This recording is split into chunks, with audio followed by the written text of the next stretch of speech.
Boa tarde, pessoal. Estou continuando aqui a gravação da explicação dos exercícios que eu botei na plataforma. Então, a gente já mostrei a vocês, né, a atividade avaliativa da semana 1 e da semana 2. Aí eu vou mostrar agora a atividade avaliativa da semana 3 e da semana 4. Então, aqui, vocês clicam aqui na tarefa, né, para abrir. Se ele der esse probleminha, mas depois ele carrega, tá vendo? Então, vocês vêm aqui, né, início. Ele vai abrir essa página. Aí você bota aqui, clique aqui e acesse a atividade avaliativa 3. Então, aqui, é como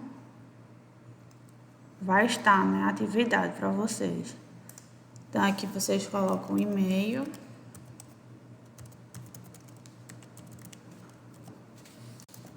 Lembrando, eu vou botar um exemplo aqui, um e-mail errado, o nome.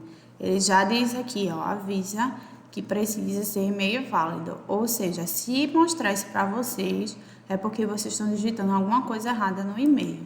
Então, precisa realmente escrever tudo certinho. Agora, ele reconhece que esse e-mail aqui é válido.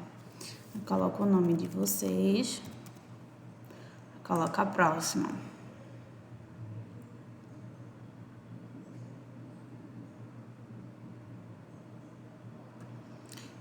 Aqui, passos para um projeto de automação.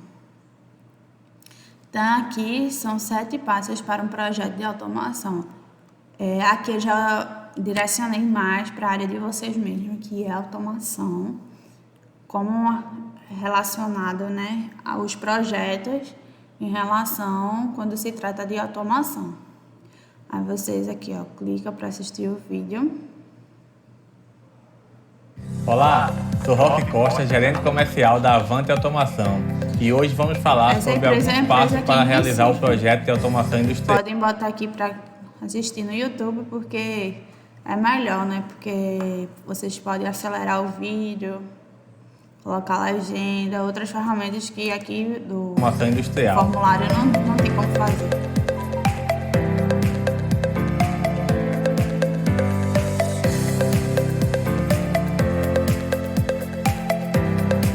Nesse passo, dividimos em 2 cenários possíveis que você vai poder encontrar no seu projeto.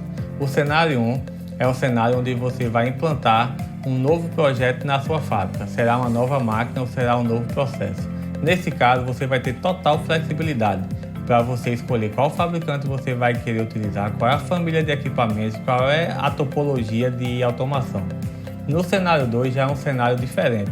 É um cenário onde já existe um projeto, onde já existe uma máquina ou já existe um processo.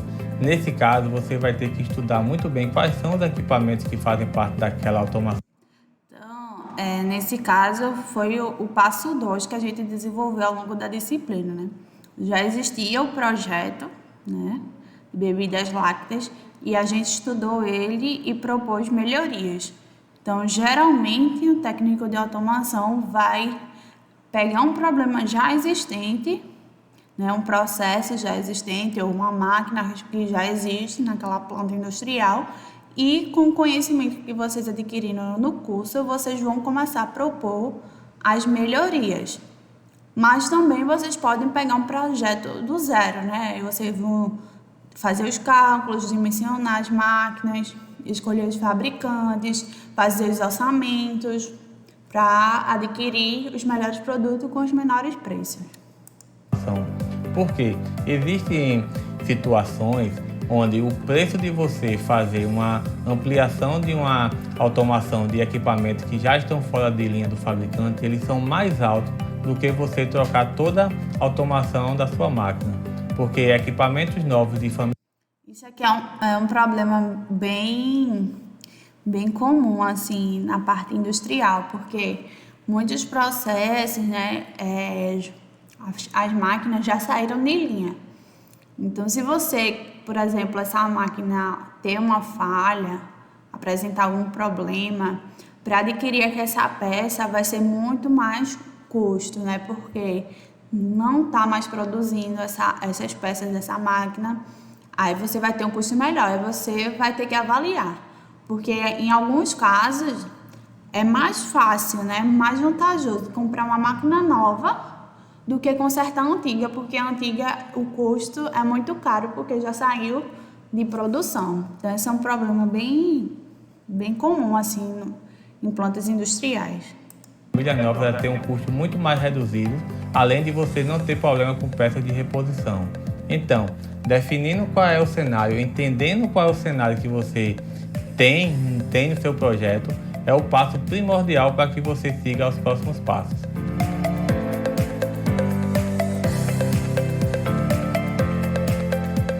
O passo 2 é o passo onde vamos definir o fluxo de processo ou o fluxo da máquina. Aí vocês vão anotando esses passos aqui, porque a pergunta da questão, né, quais são os 7 passos para um projeto de automação industrial. Então vocês vão anotando cada passo desse para colocar como resposta ao final do vídeo quais são os passos. Aí é bem simples, tá vendo a pergunta. Pensando no processo industrial, então vamos ter que analisar quais são as malhas de controle que tem dentro desse processo. Vai ter controle de vazão, vai ter controle de pressão. Se for ter controle, como é que eu vou fazer isso? Lembra que são as variáveis principais, né, de instrumentação, que são muito utilizadas, que é nível, vazão, temperatura, pressão. Então, são variáveis que são muito importantes nos processos industriais, porque tanto ela pode controlar o processo, né, porque cada etapa tem que ter pressão, temperatura, nível específico, como também serve para a segurança, né? Porque através dessas variáveis, se ela sair do que a máquina suporta, eu posso já fazer a segurança para não correr risco de acontecer algum acidente. Controle, eu vou usar inversores de frequência, eu vou usar válvulas proporcionais, então tudo isso vai ter que estar explicado dentro do teu processo. Como é que vão ser as rotas de transferência, se esse seu processo vai ter receita, se vai ser um sistema de batelado, se vai ser um sistema contínuo. Você vai definir tudo isso em cada etapa do seu processo. Se for uma máquina, você vai ter que definir quais são os estados da sua máquina, como é a transição de um estado para outro, quais são os intertravamentos dessa máquina, quais são os modos de falha da máquina. Você vai ter que descrever o máximo possível sobre aquela máquina. Então, tendo tudo isso, você vai ter uma visão geral do que você vai precisar. Geralmente essas informações, né, para vocês definir as topologias, vocês vão encontrar no manual do fabricante. Então é muito importante você ler o material, né, o manual daquela máquina, para vocês começarem a botar esses principais pontos, né, os alarmes dele, os principais erros que eles podem apresentar, como é que eu faço a comunicação do software, todos esses pontos. Lá no campo, você vai poder especificar quais são os sensores, quais são os atuadores, quais são as bombas, quais são os motores. Você vai ter uma visão geral de todo o seu processo. Dessa forma, você vai conseguir entender a complexidade do seu projeto de automação.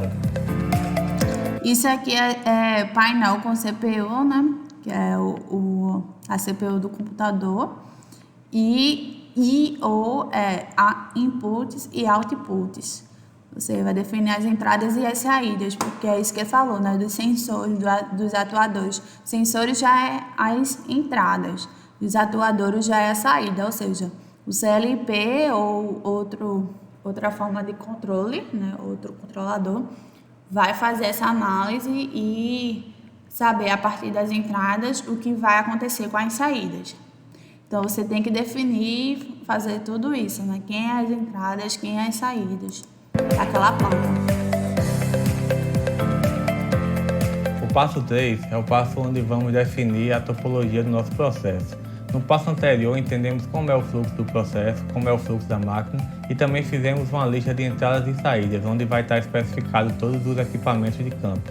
Esse passo vamos especificar qual a rede vamos utilizar no nosso projeto, se vai ser uma rede Profinet, Ethernet IP, Modbus, Profibus, e depois vamos especificar qual tipo de automação vamos utilizar no que se refere às nossas entradas e saídas.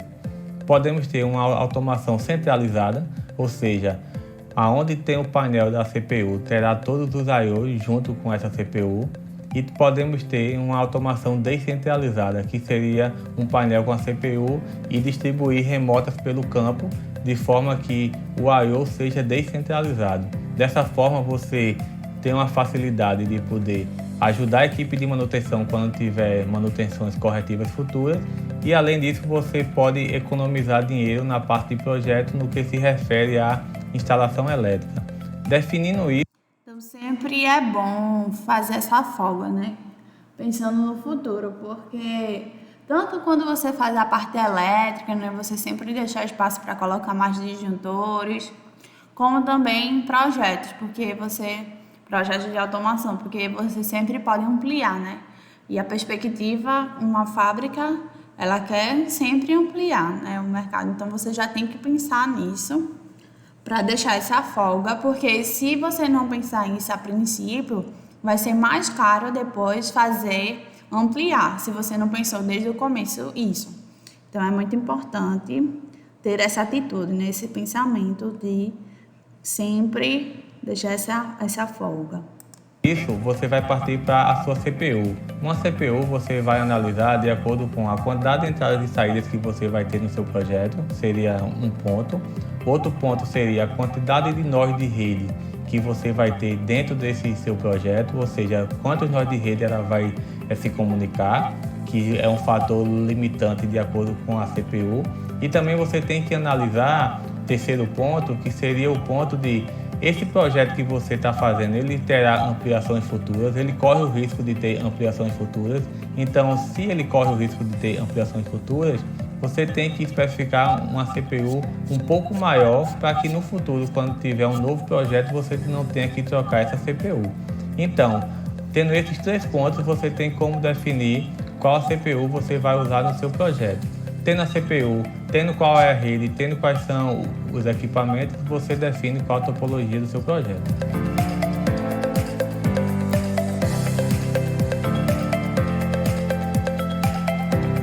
No passo anterior, definimos através da solução quais são os equipamentos principais dentro do nosso projeto, que são o rack do PLC, inversores de frequência, soft start e HM. Nesse passo, vamos pegar cada painel e realizar o projeto deles, ou seja, vamos ter que definir para cada painel quais são os bornes que vamos utilizar, qual o circuito de proteção que vamos utilizar, qual o tipo de painel que vamos utilizar, se é de aço carbono, se é de aço inox. Na parte de instalação elétrica, da mesma forma, vamos ter que definir quais são eletrocalha, eletrodutos, como é que vamos caminhar com esses equipamentos dentro do nosso processo. Então, tudo vai ser definido nessa etapa. Como resultado final, teremos a lista de material para cada item, ou seja, para cada painel teremos uma lista de material e para a parte de instalação elétrica também. Dessa forma, teremos agora o custo completo do projeto.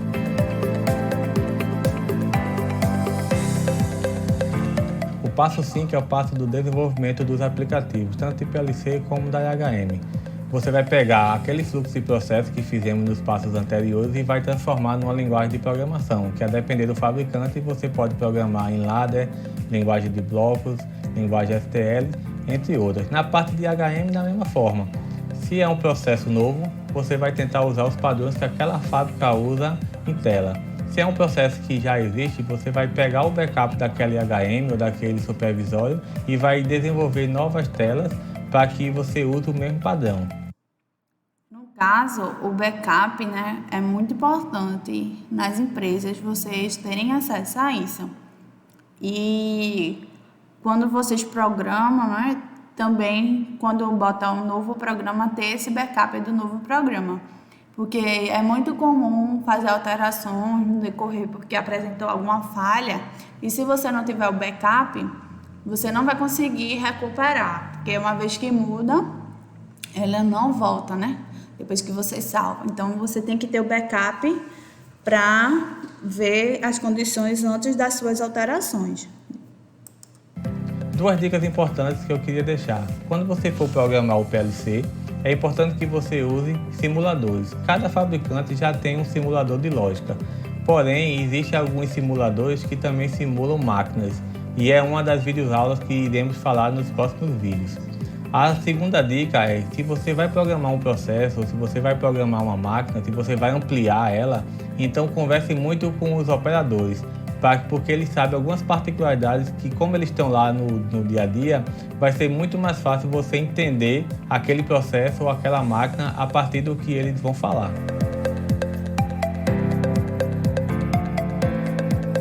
O passo 6 é o passo de comissionamento startup. Alguns acham essa etapa mais estressante do projeto, porque geralmente para você implantar uma nova máquina ou para implantar um novo processo, você vai ter que ter parada de algum setor. Então você vai ter tempo para iniciar e vai ter que ter tempo para finalizar. A parte de comissionamento, você vai checar se os seus sinais de campo estão chegando no seu painel e você também vai checar se os seus atuadores e os seus botões estão sendo acionados a partir do seu painel. Feito isso, com todos os testes ok, você parte para o startup, que seria quando você vai jogar o seu programa dentro do seu PLC. Se for uma máquina, você vai começar a testar as transições de estado. Se for um processo, você vai começar a testar suas malhas de controle, suas receitas ou seus sistemas de batelada.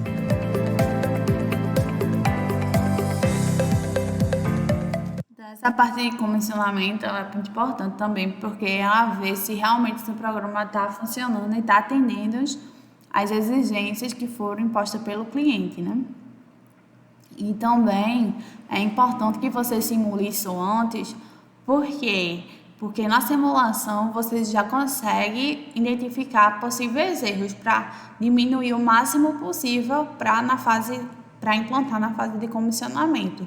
Porque na fase de comissionamento já é utilizando ele na fábrica mesmo, né? Então, se você não simulou antes, é muito mais provável que tenha erros e pode prejudicar os equipamentos, né? Então, sempre é bom simular antes para evitar o máximo de erros possível. Esse passo, muitas vezes, ele é esquecido dentro de um projeto, porque após o startup existe um sentimento que o projeto finalizou. Após o startup, você tem que chamar toda a sua equipe de operação e toda a sua equipe de manutenção para passar um treinamento de tudo que você realizou dentro daquele projeto, tudo que você modificou dentro dos painéis que existiam, todas as telas que foram inseridas, tudo que você fez tem que ser passado detalhadamente para essas equipes, inclusive a parte de documentação. Você tem que juntar todos os datasheets, todos os manuais, tem que desenvolver o manual da máquina e o manual do processo e entregar inclusive os backups de PLC e HM, todos comentados em português, para caso a equipe precise fazer alguma intervenção, eles tenham facilidade de acessar os mapas de memória, lógica, entre outros. Lembrando que essa parte de documentação a gente também viu no nosso vídeo, né, nas nossas aulas, que é muito importante, memorial descritivo, os datasheets dos componentes, tudo isso porque é a fonte de busca, né? Quando aquele equipamento apresentar algum problema, você consulta essa documentação para poder solucionar. E até também fica arquivado o quanto foi, o custo do projeto, realmente se cumpriu tanto tempo como o valor estipulado do projeto. Então, tudo isso é bom ter essa documentação comprovando. Hoje conversamos sobre 7 passos importantes. Para o cliente que realmente foi cumprido tudo, o escopo, né? O escopo do projeto foi cumprido. Então, esse vídeo aqui é bem curtinho, ó, 9 minutos e 35 e 37. E vocês viram os 7 passos, né? Então, anotar depois que assistir o vídeo e responder aqui. Então, é bem simples. Depois que anota aqui, aí vai para a próxima pergunta. Esse aqui é um vídeo 2, ele é bem mais longo, né? Eu pedi só uma etapa do projeto de automação e explicar mais detalhado. Então, esse vídeo aqui é bem mais longo, mas ele é bem... Existe alguma coisa melhor que viajar? Claro bem que legal sim! pra Viajar parte. com até 50% de desconto. Com a 123milhas.com você já programa sua viagem economizando. E ainda pode parcelar em até 12 vezes no cartão ou 5 vezes... Olá pessoal, tudo bem com vocês? Ele fala Espero que sobre as estejam todos etapas, bem. né, do projeto de automação. Processo, né? Ele Sem faz uma praticamente revisão, né, interferência nenhuma do sobre os homem. projetos Então de é muito importante automação, as ter definições um de retorno financeiro automação. também naquele processo. Temos para evitar que o problema ocorra.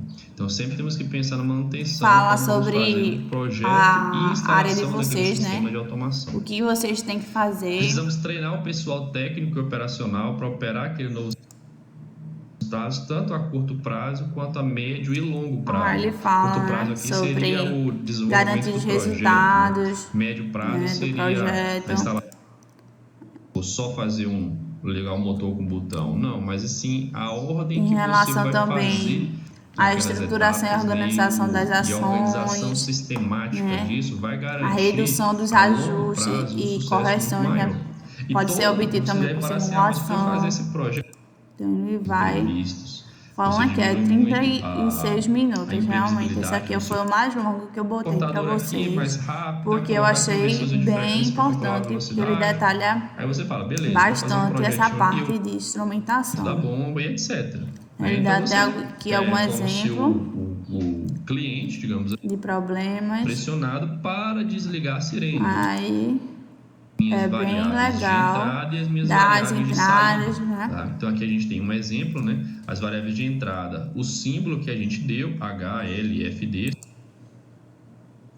o acionamento da minha sirene através de um Aí aqui relé fala sobre esse diagrama elétrico. projeto. Você agora vai escolher os A materiais lista que de vão ser utilizados. material. É importante Enfim, tudo que aquele outro vídeo anterior relé, que a viu bobina dele bem é em forma acionada resumida, em 220. Quando 7 você vai ver lá minutos, no seu, aquele no seu explica CLP, melhor, você né, precisa de um relé que fosse acionado detalhadamente. 24. E eu coloquei ele para vocês terem Muitas essa vezes visão interessante mais que a gente detalhada divide mesmo, mais porque projeto de problema aqui. Uma pessoa que não automação, tem nada a ver, quanto tá? mais Fala assim, conhecimento não, vocês eu têm, tenho uma né, experiência anterior, um vai ser conhecimento, vamos melhor. ligar uma bomba aqui e vamos Então colocar a vocês bomba ligada conseguem. no botão e tal para fazer o acionamento, né?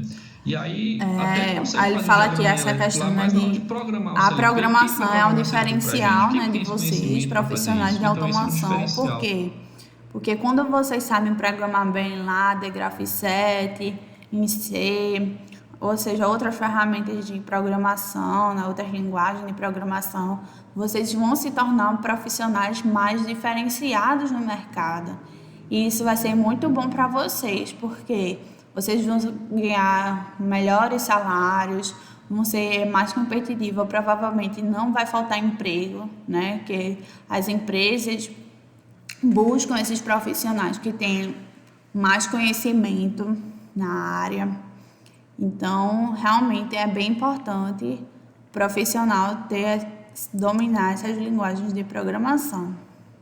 Ele fala também um pouco da instalação, da execução e manutenção, né?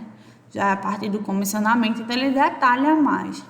Então eu achei muito importante esse vídeo, apesar de ele ser mais longo, mas ele traz muitas informações bem importantes para vocês. Aqui, a parte de manutenção,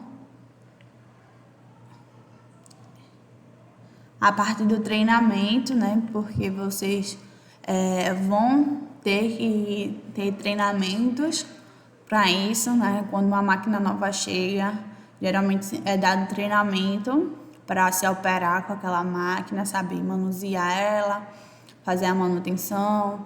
Então, vocês também terão esse treinamento ou vocês mesmos ser capazes de treinar a equipe, né?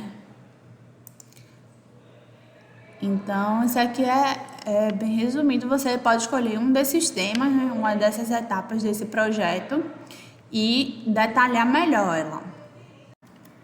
Depois disso, vocês vão responder aqui, né, essa etapa que vocês escolheram detalhada e colocam em enviar.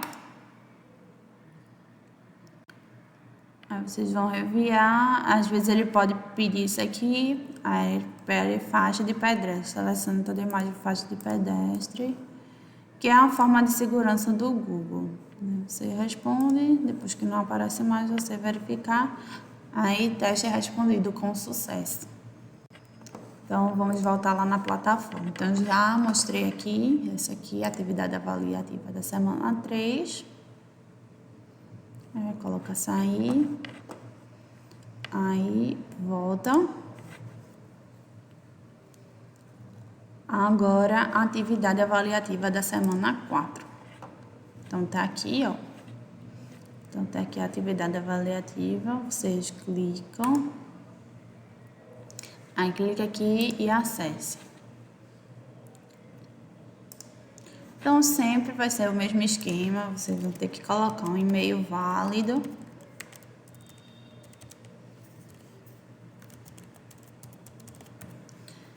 E o nome de vocês.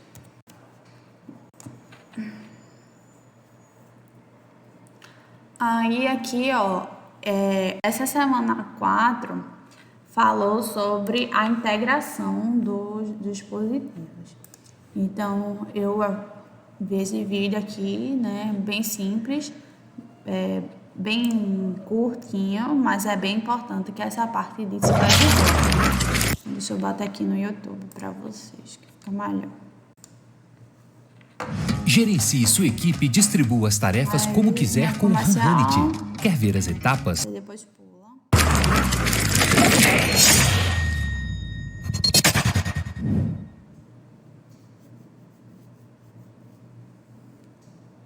Fala galera, sejam bem-vindos ao canal da FM4. Se você quer ficar por dentro de todos os novos vídeos com a supervisória, precisamos voltar no tempo e conhecer um pouco da história da automação industrial. No início do século passado, as indústrias dependiam da mão de obra no chão de fábrica para controlar e monitorar o processo. Ele vai falar aqui um pouquinho sobre a história, né? Para vocês verem como era mais difícil antes, né? Que as pessoas que têm que ficar monitorando versus o que é hoje em dia. Então, eu gostei que só dessa breve explicação também. Basicamente, um técnico de campo se deslocava até a planta industrial, coletava as variações dos instrumentos de campo por meio de anotações e, caso tivesse a necessidade de controlar o processo, o controle era feito manualmente, a partir do esforço físico do técnico. Portanto, todo monitoramento e controle era feito por uma pessoa ou um grupo de pessoas no próprio chão de fábrica. Com o avanço da tecnologia... Agora, lembrando, né, que isso aqui era muito mais impreciso, porque a gente sabe que as variáveis do processo podem variar rapidamente, né? Então, daqui que esses técnicos fossem lá para ver essa variação, poderia ser que já um provável acidente ocorresse, né? Ao contrário de hoje em dia, que a gente consegue acompanhar essas variáveis em tempo real. Como a eletrônica, sistemas de comunicação e computadores, e com a necessidade de monitorar e controlar o processo industrial de forma remota e mais eficiente, surge o sistema supervisório. O sistema supervisório, também conhecido como sistema SCADA, na qual SCADA é o acrônimo de Supervisory Control and Data Acquisition, que traduzindo para o português seria supervisão, controle e aquisição de dados.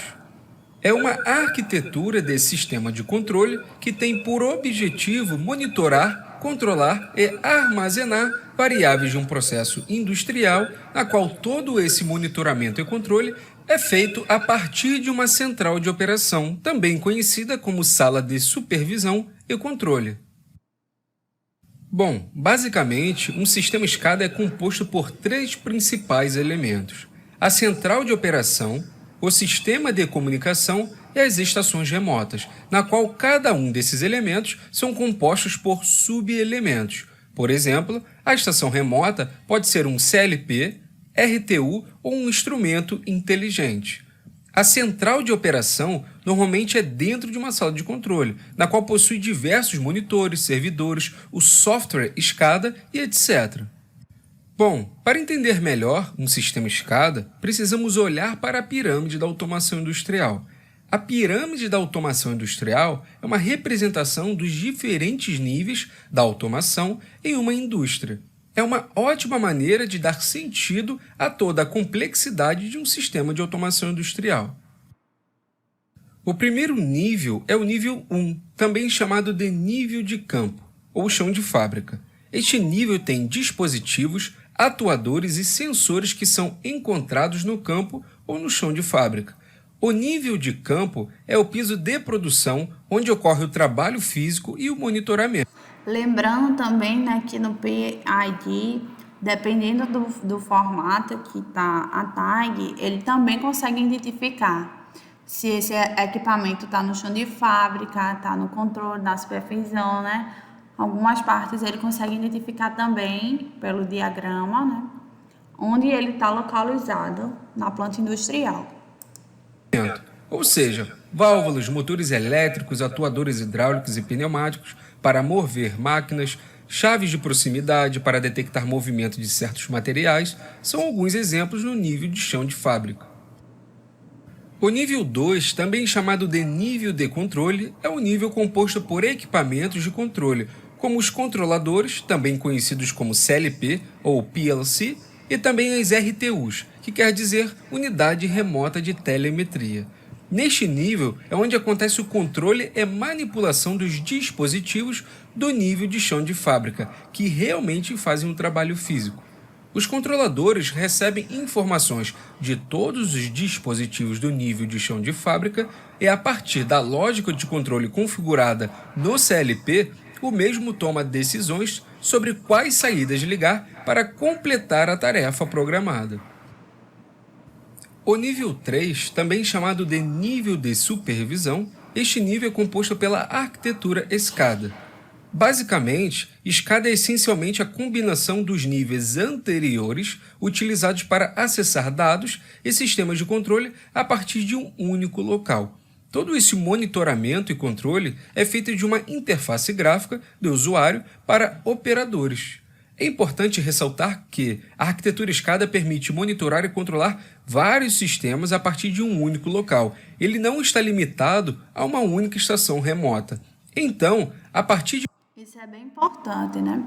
Ou seja, o sistema SCADA, ele é capaz de controlar uma fábrica aqui em Recife e em São Paulo e ter esses dados no mesmo supervisório, né, dessas duas fábricas através desse software SCADA. Então, ele é realmente muito usado, muito importante no processo de automação industrial. De uma sala de controle composta por servidores e interfaces gráficas, comunicam-se com os equipamentos de controle, localizados no nível 2, na qual esses controladores estão em comunicação com dispositivos de campo, recebendo e enviando dados, localizados no nível 1. Os níveis 4 e 5 não falaremos, pois eles não entram na arquitetura SCADA, mas são muito importantes para a gestão e planejamento do nível gerencial. Bom, resumindo tudo o que vimos nessa pirâmide, podemos dizer que o sistema supervisório, também conhecido como sistema SCADA, localizado no nível 3, precisa do nível 1 e 2 para monitorar, controlar e armazenar as variáveis de campo. E a partir disso, os operadores que estão dentro da sala de controle monitoram e controlam todo o processo de forma remota através de interfaces gráficas, desenvolvida por um software SCADA, na qual esse software pode ser... Importante também, como ele até disse aqui no vídeo, que eu só consigo monitorar através de SCADA se eu tiver sensores, válvulas e atuadores que consigam fazer tanto o monitoramento quanto a intervenção na planta industrial, né? Eu não consigo ter um supervisório, né, sem esses elementos de entrada e saída que eu possa fazer o meu controle, né? Então, também isso é bem importante. Será adquirido por empresas como a empresa Altus, com o software SCADA Blueprint, a empresa Ellipse Software, com o seu software Ellipse E3. Esse aqui geralmente é o mais utilizado, que é o Ellipse SCADA, né? Ellipse E3. A empresa Rockwell, com o software Factory Talk, a empresa Siemens, com o software WinCC e muitos outros.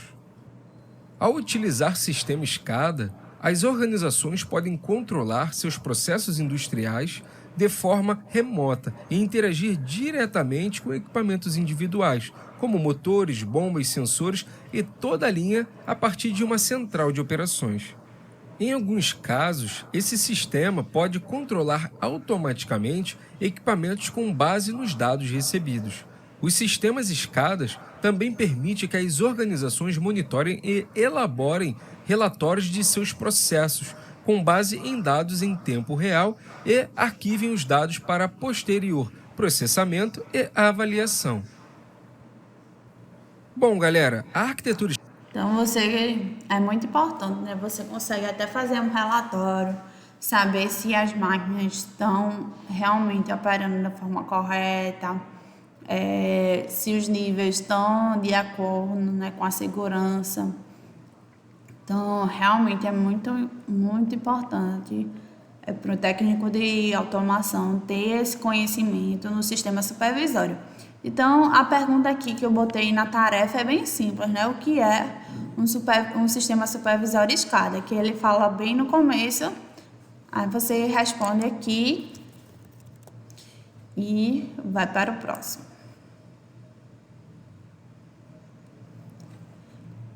Aí aqui, por que utilizar o sistema supervisório SCADA, né? Por que é tão importante? Então, coloquei aqui o vídeo para vocês. E é interessante também, ó, se vocês observarem aqui, página 3 de 3, porque assim vocês conseguem ver quão próximo está do fim, né, da atividade. Então, aqui eu já estou na última página da atividade. Aí eu clico aqui no vídeo, posso assistir pelo YouTube. Vai me direcionar para o YouTube. Vou fechar esse aqui. Fala, galera! Sejam bem-vindos ao canal da FM4. Se você quer ficar por dentro de todos os novos vídeos, cursos de automação e elétrica industrial... Que essa parte aí é só comercial deles. Bom, agora falaremos das principais funcionalidades e o porquê de utilizar um sistema supervisório. Como vimos no vídeo O que é sistema supervisório, esse sistema tem por objetivo monitorar, controlar, coletar e analisar dados em tempo real ou histórico vindas de campo, como valores de temperatura, pressão, vazão, nível, status de equipamentos e comandos para atuarmos em uma abertura e fechamento de válvulas de controle, ligar ou desligar o motor e etc. Vimos também que ele é formado por 3 principais elementos: a estação remota, na qual está conectada com os instrumentos de campo, o sistema de comunicação, na qual é o meio por onde todas as informações serão trocadas, e, por último, a central de operação, composta por computadores com o software SCADA instalado e o operador para operá-lo. E diante de toda essa tecnologia, o sistema supervisório tem como principais funcionalidades representar todo o processo industrial de forma virtual na interface gráfica para o operador, possibilitar o operador monitorar variáveis de campo em tempo real, possibilitar o operador comandar variáveis de campo em tempo real. Então, isso aqui já é a resposta, né? Por que se utilizar o sistema supervisório? Para representar todo o processo industrial de forma virtual, né? Com a interface gráfica.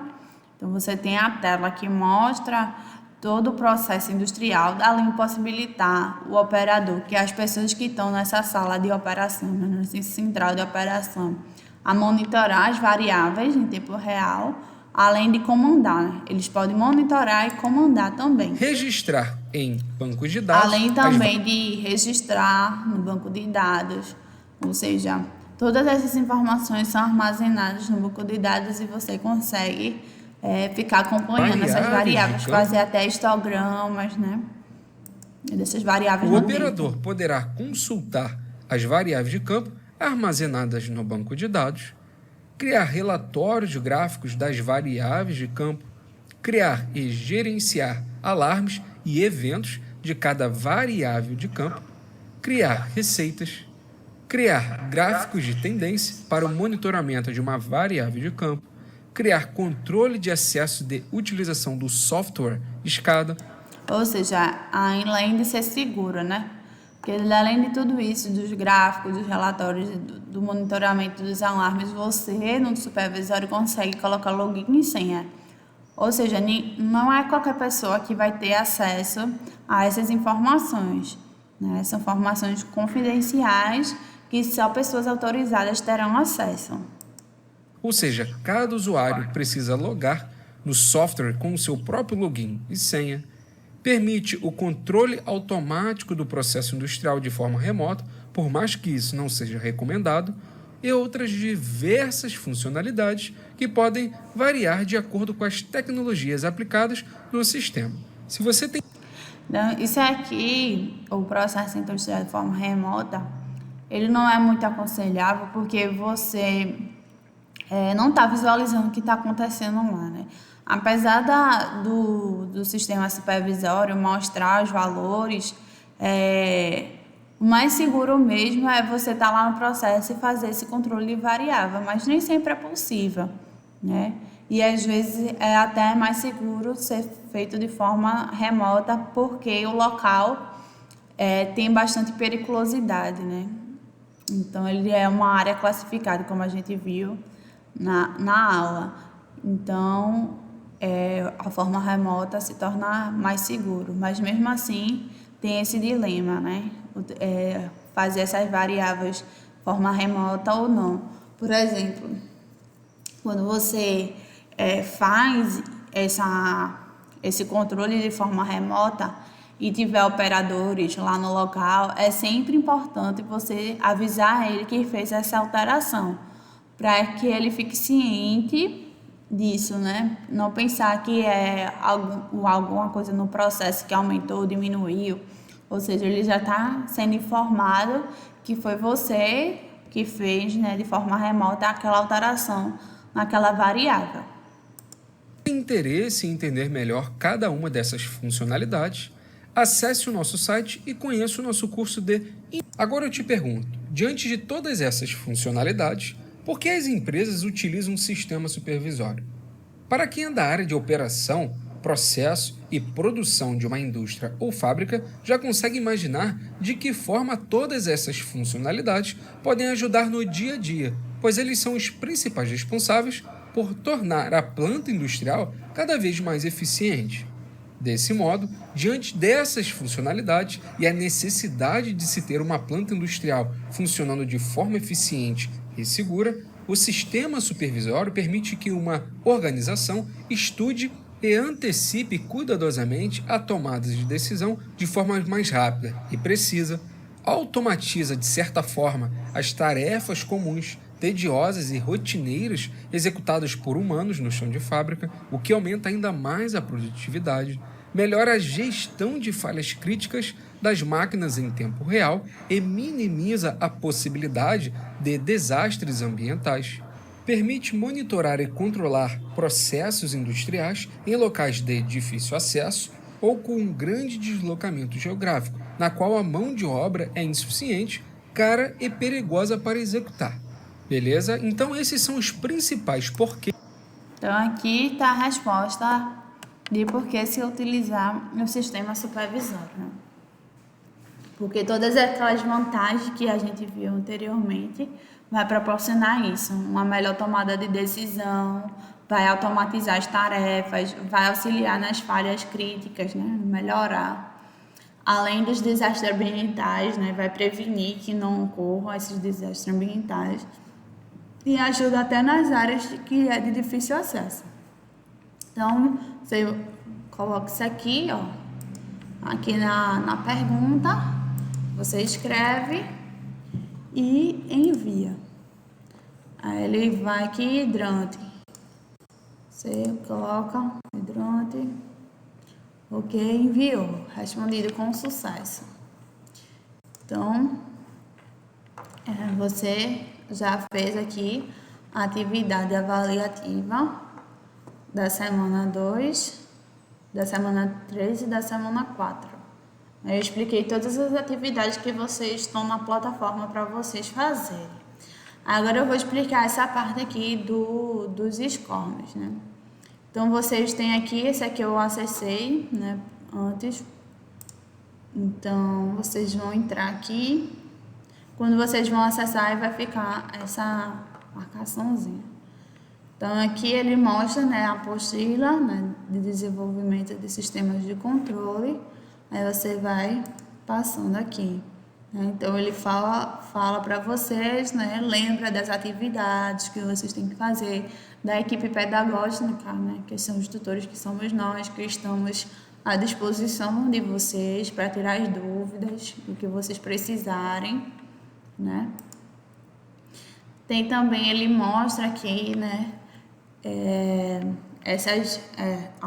como vai ser o decorrer da disciplina, né?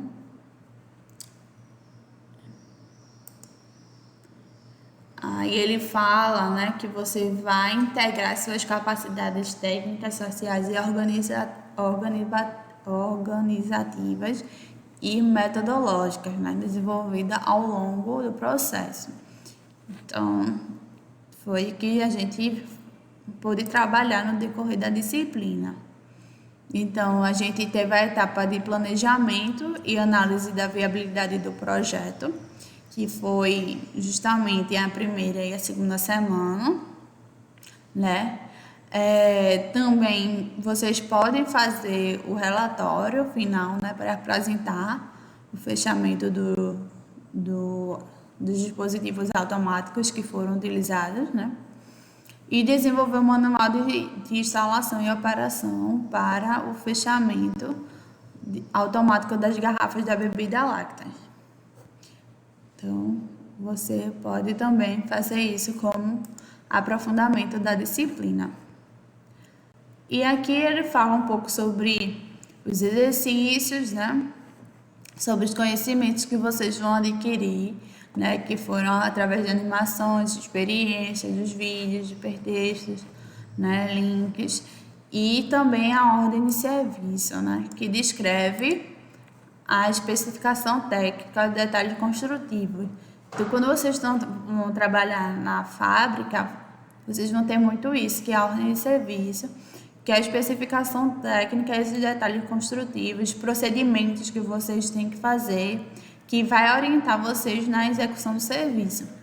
Então, isso aqui é a ferramenta do SCORM, da etapa 1 de 4, né, do SCORM. Aí vocês saem aqui, aí vai voltar para a página. A gente já viu essa etapa 1 aqui, agora vamos ver a etapa 2.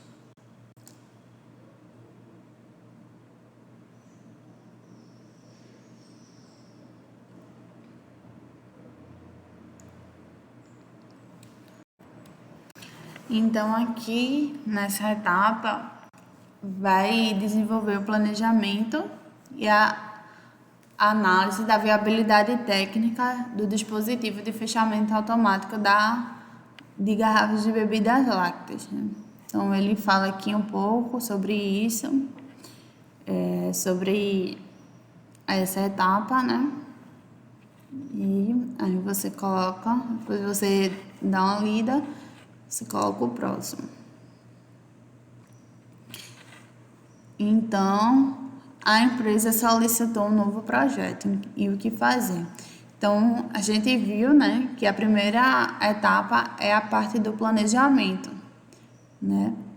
Então, o planejamento é a preparação para essa tomada de decisão, utilizando as tarefas e métodos determinados no cronograma estabelecido, né? Porque a gente sabe que o projeto tem prazo de tempo definido. Então, também vocês têm que ver o que é necessário para desenvolver o planejamento, né? Ele precisa dos conceitos e métodos de desenvolvimento dos sistemas de gerenciamento do projeto. Então, a gente viu que é muito utilizado esse livro, né? Que a gente viu algumas ferramentas dele, que ele ajuda nas boas práticas, né? Porque não tem uma fórmula mágica que todo projeto você tem que fazer o mesmo procedimento. Você vai estudar as técnicas existentes, né, no mercado e vai procurar qual para você, né, na sua situação, se adequa melhor e trará melhores resultados.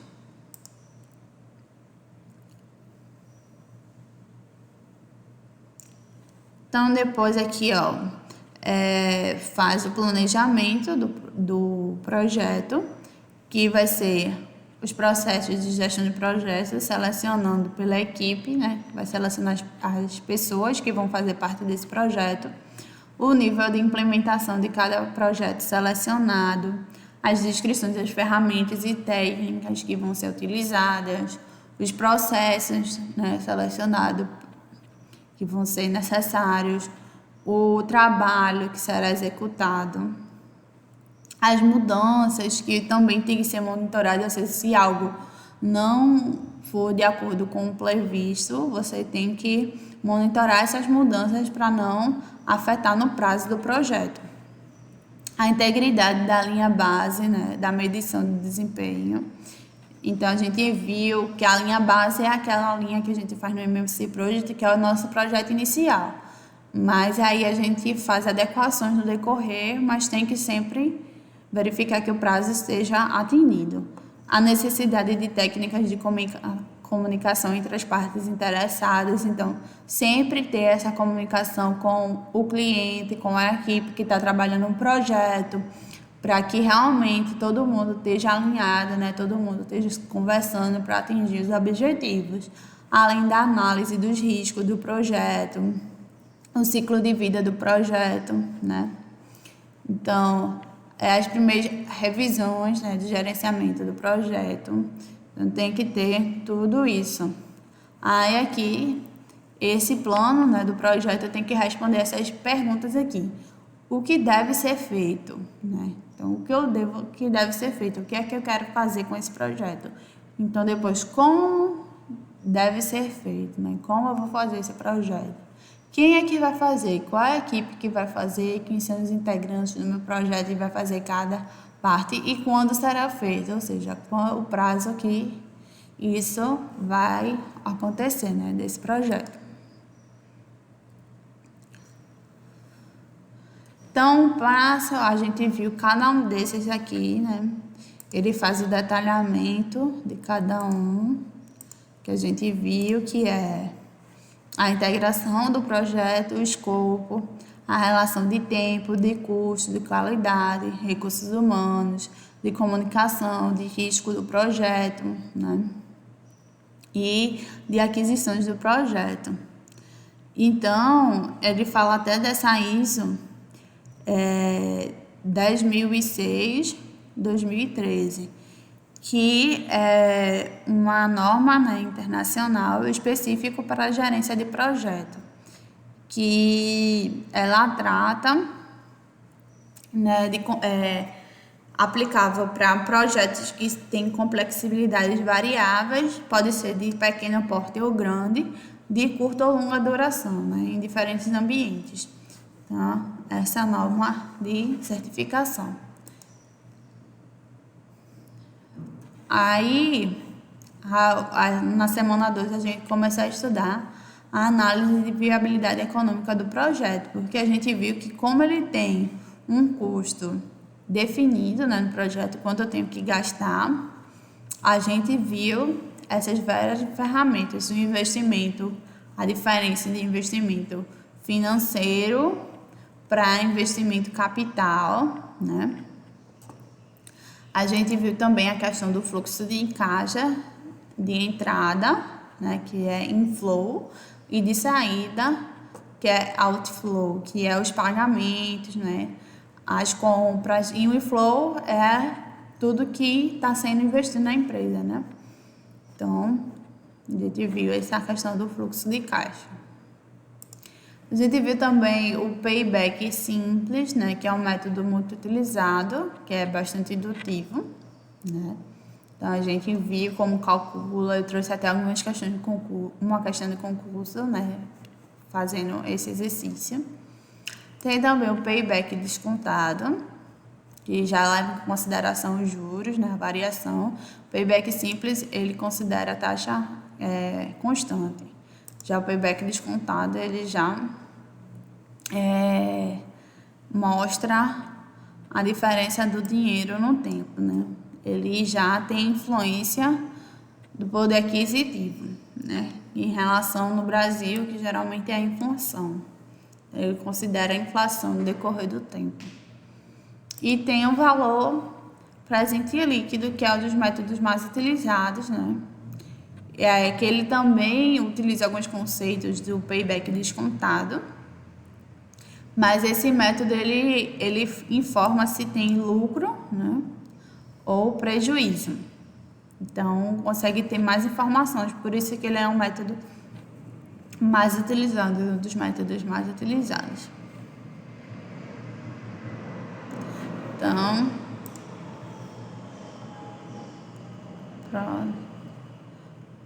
aqui, ó, ele fala de planejamento de tarefas, né? Que ele mostra aqui, ó, por exemplo, o planejamento pode ser feito no cardápio. Então, ele mostra aqui. O cardápio aqui, ó, segunda, eu tô me planejando o meu cardápio, o que eu vou comer na segunda, o que eu vou comer na terça, o que eu vou comer na quarta, e assim sucessivamente. Também tem um planejamento, um projeto de uma empresa. Ele mostra aqui, ó, o meu planejamento, né, início, término e o que eu devo fazer, né, para a empresa.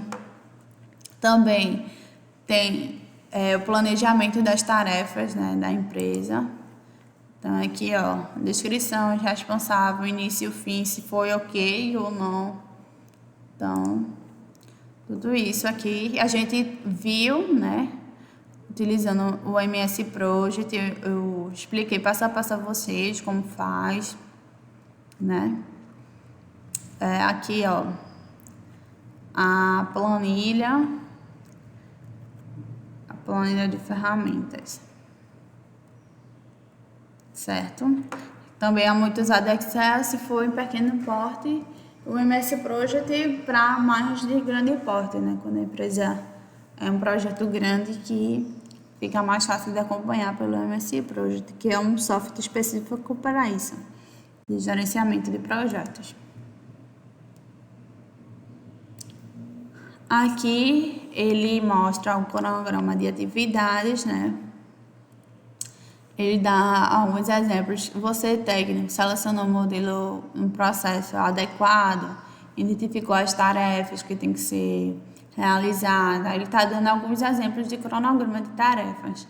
Conhece os prazos que são necessários, porque para você fazer um cronograma das atividades, você tem que conhecer o prazo de início e fim, por exemplo.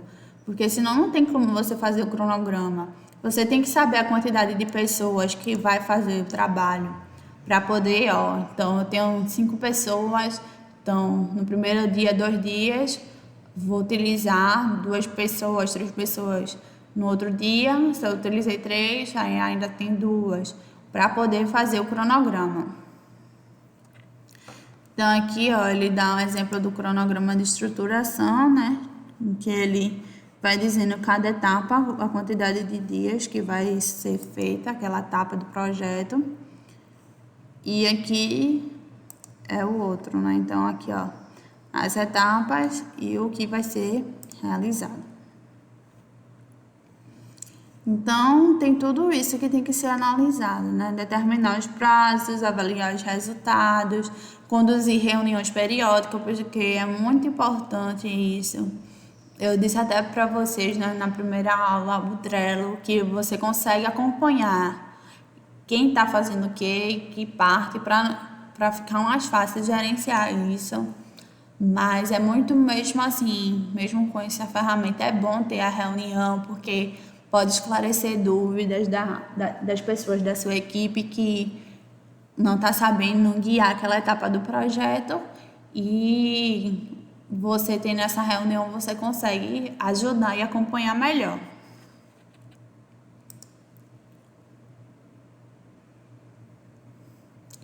Então, a tabela de custo, né?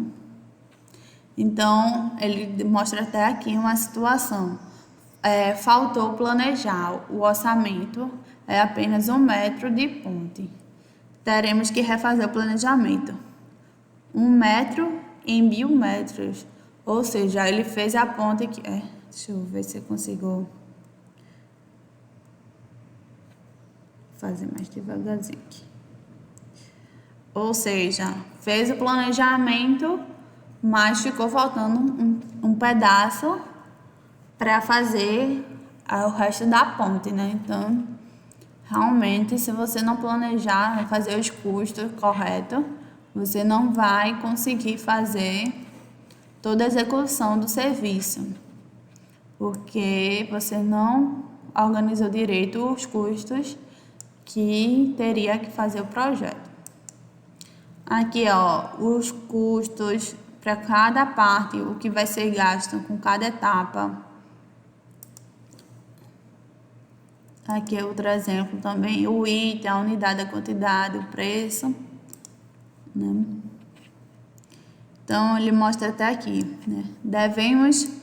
Devemos planejar cada milímetro desse projeto. Dessa forma, iremos garantir projetos bem planejados, bem executados e controlados em todas as áreas e em todos os seus níveis. Então, isso aqui é o ideal, né? Planejar cada etapa do projeto para que eu consiga fazer com êxito esse projeto.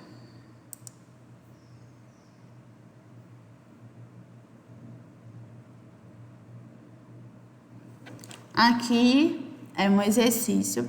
Eu vou deixar separado esses exercícios para pegar os principais e na aula de revisão eu vou trazer para vocês, debater essas questões com vocês, tá certo? Eu só estou explicando aqui por cima o que está sendo pedido para vocês como exercício. Aí na aula de revisão eu vou organizar isso aqui e trazer alguns exercícios para a gente debater na última aula. Então aqui ele mostra a ordem de serviço, né? Então você vai ter, ele dá exemplo de como fazer a ordem de serviço para desenvolver o planejamento e a viabilidade econômica. Então esse aqui é a etapa 2 de 4 do desenvolvimento de sistemas de controle.